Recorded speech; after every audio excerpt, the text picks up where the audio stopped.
Hello, ladies. Happy Tuesday. Hey, Lisa, Renee, and Ann, and Joanne. Nice to see you, ladies.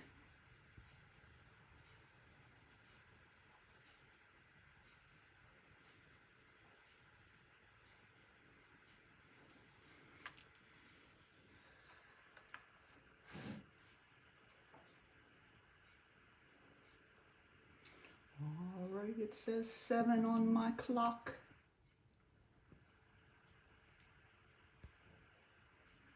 Hello and welcome, ladies. Tonight it's Tuesday, of course, and this is the Wexford Stamper, Barbara Reed. I am an independent Stampin' Up! Demonstrator, and I am excited to bring to you tonight a fun new treat box.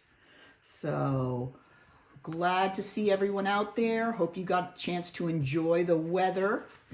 And I wanted to share here at the beginning of my time, if you didn't know, my birthday was last week and I got some awesome cards from some of my Stampin' peeps. And I wanted to share a little bit. Here is one from Deb. Thank you so much, girls. It's so fun to get cards in the mail. This one's from my girl Mary. This is just a thank you card she gave me for the Christmas card Stamp-A-Stack. Isn't that pretty? I love that. And here's another. This is from Sharon. I don't know if she's on yet. There's Sharon. Thank you so much. Love the purple. This is from my friend Lisa and Jim as well. A happy birthday. Love it. Love having a fall birthday.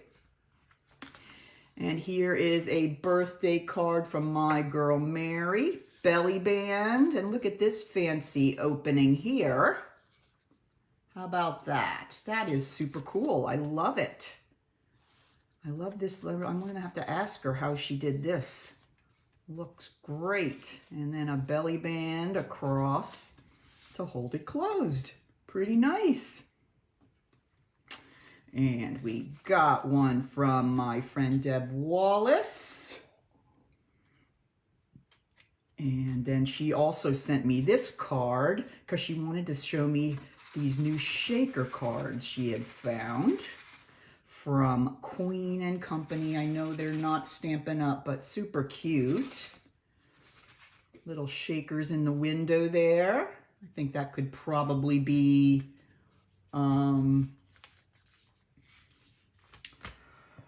made with some Stampin' Up materials. Oh, that's all right, Joanne. And this is funny. This is a card. This isn't Stampin' Up, but this is a card from my brother. And it's pretty funny.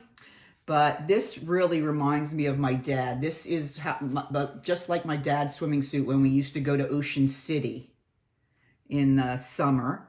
And he always wore these waist-high swimming shorts. I don't know. We used to make fun of him. I know. But this is the funniest card. This is from my brother. It says, after a certain age, you start picking activities based on how easily you can fart undetected. Happy birthday, love, Bud. Isn't that funny? I just thought that was super funny. Yes, he is a riot. He's a good one. And having two brothers, you know, farting was a hot topic many, many days. So just thought that was super cute. But yes, those were some of my birthday cards. You don't have that stamp set. Me either. We'll have to borrow it from somebody. All right, well, let's go ahead and get started. We will talk first about the materials we're going to be using tonight. Let me show you some of the boxes. I have them all lined up here. I went a little crazy with the boxes, but I wanted to show you them. It's a tapered box, and I wanted to show you the side of the box. Doesn't that make it look so fancy? I think that just looks so fancy. And I just used the Peace, Joy, and Kisses, and that's from the Sweet Little Stockings. And the reason I use that is because here's another one with the peaceful prints. This was paper that we got for celebration. And I made one with all the different colors. Look at this one. These are a nice size. I'll show you. There are 12 kisses in there, and there still could be put more in there. So they're a good size box. You could put lots of things in here. Here's one I used the sweet little stockings paper with the little animals on. So cute. Now it does have a magnetic closure, and I'll show you how I can make the magnet out of sight. You don't even see it on your box. I like to make it a little fancy like that. I learned that from another demonstrator. And then the last one here I wanted to show you, this paper kind of spiffs them up a little bit, makes them a little more fancy. This is from the Whimsy and Wonder cardstock. Oh yes, I think these would be perfect for you, Lisa. Lots of space in there and really simple to make. You're going to see how simple they are. You're going to love them. All right, so this is the set that I used for the stamps. This is the sweet little stockings. And I will be using some of the paper here. I'm going to use a more without one of the sides without the pets with these cute little Christmas lights. I love that paper. It's so cute. I use this same paper and this same stamp and die set for my last Christmas card Stamp-A-Stack. And you can see some of the cards I made with the stockings. I didn't put any animals on these just because I didn't know if my customers would want animals. So I just kept them very generic with the stockings. And those were some of the cards that I made using these sets. So it's a great set. I just really, really love it. So, all right, well, let's go ahead and get started.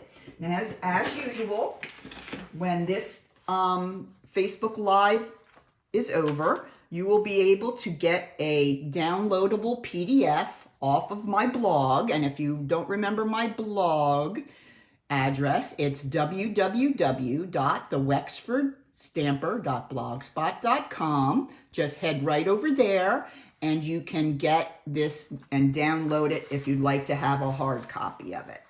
I have pictures of the projects, and then I even show pictures of the template so you'll know exactly what your paper should look like before you start putting it together, because that can sometimes be a little bit tricky. All right, so let's go ahead and get started.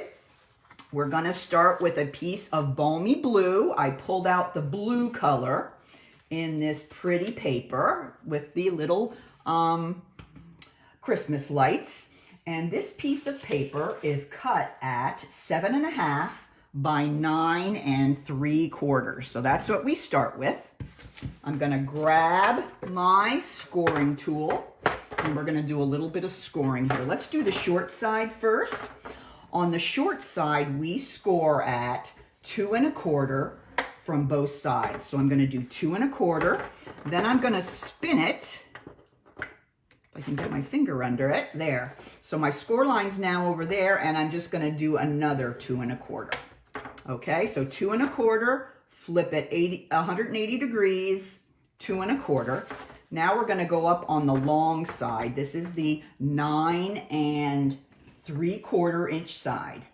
We're going to score at 2 1/4, 4 1/2, 6 3/4, 8 1/4. Okay, that is it. All right, let's go ahead and put the scoring tool away. And I'm going to grab my bone folder here. And we're going to fold and crease on all those score lines. That'll help our box fold together. And fold together nicely. All right, so there we go. We have all our score lines folded and creased. Okay, now you're going to notice here, holding this piece of cardstock in a landscape position, you're going to notice one of the ends has two smaller rectangular panels, and this one has one larger. Okay, this side is where we're going to work first, because this is going to be the flap that comes over the top of the box to close the box. So I'm going to go ahead and grab my scissors, working on the side that has the more narrow panels. I'm going to cut up to the second score line and in on the horizontal end of that second score line. Same thing over here. Up through one score line and then just meet right at the corner here. Okay, so we have, this is the flap for the top of the box. All right, now, usually when we make a box like this, we go like this and we cut in here. And then we fold the box together. Well, this box is a little different than that, okay? We're actually going to go back to where that score line was, and we're going to cut up another score line on both of these. Then we're going to flip it over and cut up the vertical score line to the first horizontal. Okay, so it's going to go like this instead. Okay, so it has a different bit of orientation there. Okay, we're not done yet. These are just going to be flaps that we adhere on the inside of the box, so they don't need to be this big. So I'm just going to cut about 1 inch off each of these boxes, about halfway, or maybe a little more. Okay, and then I'm going to go ahead and wedge these a little bit, just to remind you that this is going to be a tab that goes inside. Let's do the same thing here on the other end. Okay, same thing over here. We're going to cut about half of the flap off, and then we're going to wedge them in. So these 4 flaps are going to go inside to help us put our box together. Okay, now we've got one more thing before we start assembling. We're going to have to do a little measuring, because we're going to have to put some score lines on the cardstock so that these pleats will be nice and clean and look very fancy on your box. And let me show you how you do that. Okay, if you notice here, I'm going to fold back these flaps so we can just see the one panel. This panel is 2 1/4. So I'm going to take a pencil and I'm going to put a mark at 1 1/8. Okay, see that right there? Okay, that shows me where the center of that panel is. Same thing over here. I fold the tabs back because it's easier to measure when you don't have those sticking out. Again, it's the same width, 2 1/4. I'm going to come in here and make a mark just at the edge at 1 1/8. Okay, so you're basically putting a little tick mark at the center. Okay, now I'm going to grab my ruler again, and I'm going to grab my, I don't have the right piece on my, hold on, let me get my, I just have the pick part. There we go. I'm going in to get another piece that comes with my pick tool that has these little scoring, not blades, but scoring balls. And you'll notice one has a smaller and a larger. I'm going to go with the smaller one because we want to make a good indentation on the paper. Okay, I'm going to take my ruler and I'm going to put it up against that point that I just put on the paper down to the corner here. So we're going to form a triangle. So I'm going to put a score line there. I'm going to do the same thing on this side from the tick mark to the edge here. So once you're done, finish your scoring, you're going to have a cute little rectangle. And that's going to make it so much easier to make your little pleat on the side. Everybody see that? I'm trying to make, there, you can see it pretty good. All right, let's turn around and do the same thing on this side. There is my tick mark. So I'm going to put the ruler from the tick mark to the corner here and use my scoring tool. You can also use a bone folder. I've used that as well. And then I'm going to use one more time over here. Let me get it turned so I can get my hand on here. There we go. That's better. All right, now take that away. And then I'm going to fold these up, okay? Just so the paper kind of knows how it should go once it comes together. You see how that's gonna fold on the inside like that? Okay, so we have our pleats ready to go. Before we put our paper on, I'm going to grab my trio punch here and I'm gonna round the corners up here where the thinner panels are, because this is going to be the top of the box, the part that flops over. Okay, now let's go ahead and start putting our paper on. Remember, I told you we were going to use the cute little Christmas lights paper. Okay, let me give you the dimensions on that. You're going to have to cut out 4 pieces, 2 of each size.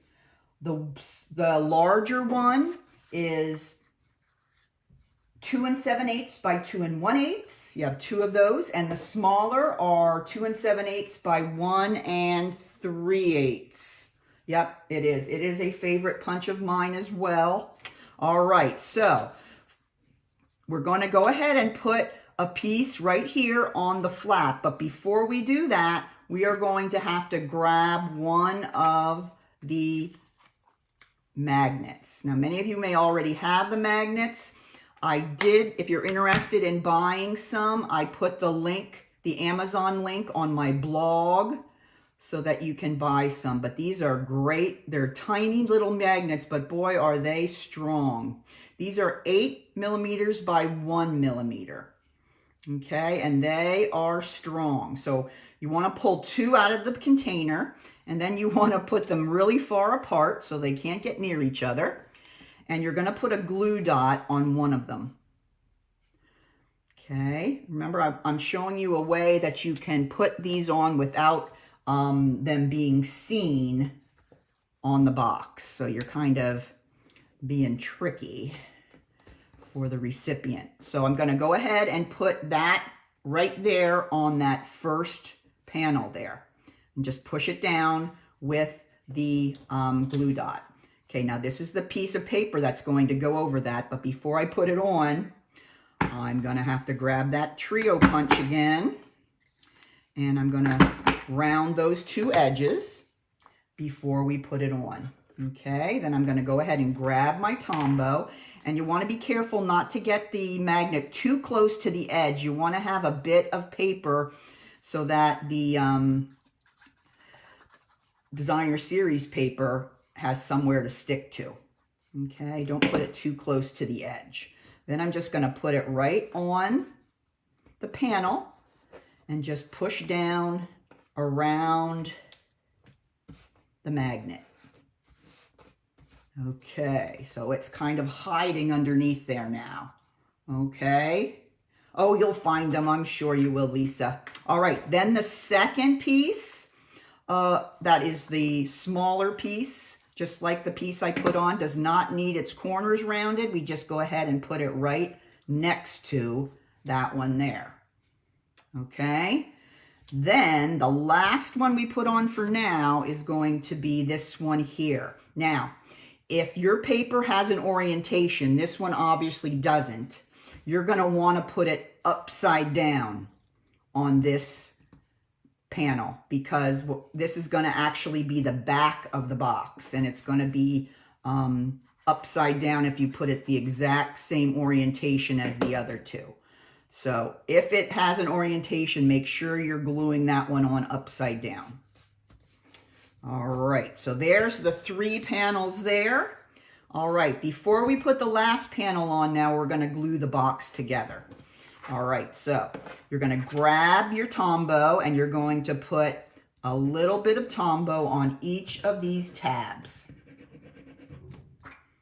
Okay, and you want to make sure that you have folded up these score lines that you made here for the triangles before you put it together, because that helps them understand where they're supposed to fold when you pinch the box together at the top. Now I'm going to fold down each of these flaps and just adhere them behind the panels, the large panels. Okay, so there's 2 there. This is actually going to be the back of the box. Okay, then we're going to fold down. This is the front of the box. Fold down our tabs and then just fold the front of the box down. And you just line up the edge of your box with the fold on the tab. So easy. Look how easy that comes together. And then you just kind of make sure that it's folding right where you want it. Now, when it does close, the box is not all the way closed into a triangle like this. See, if you see it's closed, it's a little open at the top, and that's why I call it a tapered box. It's not quite like a triangle box, although the design is very similar. Okay, you're probably wondering, well, why didn't you put the front on? Well, I've got to show you, because you need to put the box together before you can put the last magnet in the right place. So I'm going to take the second magnet and I'm going to let it attract to the first one on the inside of that same flap. All right, so it found that magnet very easily and stuck right to there. Then I'm going to go ahead and I'm going to grab my glue dots. I'm going to take one off and I'm just going to put it right on the outside edge of that magnet, the side that is not attached to the other magnet. Okay, now here's where you figure out how to position it. You're just going to close the box up as if you were just lining it up and closing it. Remember, you want to keep that it's open. You don't want to pinch it too tightly shut. Then I just put a little bit of pressure on that front panel, and then I just open it up, and it's stuck right where it needs to be on the front. Okay, see how easy that is? Then you don't have to take a guess on where you need to put the magnet. That makes it so easy. All right, now I'm going to go ahead and finally put the last panel on. I hope everybody got the hang of that the way I did it. But that just makes it easier rather than trying to estimate where that would go. And I just like that they're hidden because it looks a lot cleaner. The box looks much more professional. And you can impress your friends. All right, so there is the front panel. So I just pick up the box and I just fold over the top. And there you have it. It's closed. So easy. Isn't that the coolest box? I just love these. These are like some of my favorite new box shapes. I was trying to find something that was a little unique, and when I came across this one, I thought, wow, I love this one. So I think this one has hundreds of uses all through the year, but I think it's a perfect size for a little table favor or a little treat box. So, all right, let's go ahead and we're gonna do the little sentiment that I put on the front. Now I did the Peace, Joy, and Kisses from the Sweet Stocking stamp set just because I'm going to put kisses in all these boxes. So I thought that was perfect. So that's why I use that. But of course you can kind of check your stash and see what you have that would look good on the front. All right, I'm going to bring in another one of my favorite punches. And this one is the double oval punch. See if you can see it. It has a regular oval and a scalloped oval on it. So I'm going to bring in some paper. And the best way to cut your shapes out of this is to use strips of paper. Because if you use a whole sheet and you just want one of these regular ovals, you're going to end up cutting out a scalloped oval as well. So I always cut my paper in strips and then I just feed it right in there. And I have my oval, and then I use a strip of the balmy blue, and then I have my scallop. Well, I have that one end of the scallop is a little scrunched. Let me try. I went off the edge a little bit. There we go. That one's better. All right, so that's a good tip to remember. It'll save you a lot of paper. All right, so let's go ahead and grab our Peace, Joy, and Kisses. And with all my other boxes, I'm going to do the same with this. I used the color that I used for cardstock for the box, and that's the ink that I used for my sentiment. So I'm going to use Balmy Blue, and I'm going to stamp it right on the center of my oval. There it is. So cute. But of course, you can go through your stash at home and see what you have, what will work. I'm sure you've got lots of great Christmas sentiments at home. All right, I'm going to just put a little Tombow on the back of this. And then just adhere that right to my scallop.